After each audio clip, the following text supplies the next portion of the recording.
குருவை அடைய நாம் என்ன செய்ய வேண்டும்? மனித அறிவால் யோசித்தால் 1000 பதில்கள் வரும். ஆனால் குரு தரும் ஒரே பதில் நாமம். நாமம் என்பதை ஏதோ ஒரு மந்திரம் என்று மட்டும் சுருக்கி புரிந்து கொள்ளாதீர்கள். நாமம் என்பது குருவின் கருணையே ஒலியாக மாறிய பேருருவம்.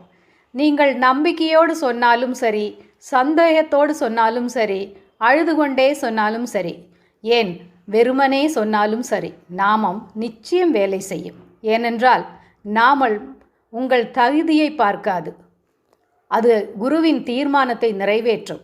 பகவான் யோகிராம் சுரத்குமாரின் நாமம் உங்கள் மனதை சுத்தம் செய்யும், வழியை காட்டும். சில நேரம் வழி தெரியாமல் உங்களை அப்படியே நிறுத்தியும் வைக்கும். புரிந்து கொள்ளுங்கள் அன்பர்களே, அந்த நிறுத்தமும் கூட அவர் அருளின் ஒரு வடிவம்தான். நாமம் சொல்ல ஆரம்பித்த பிறகு சிலர்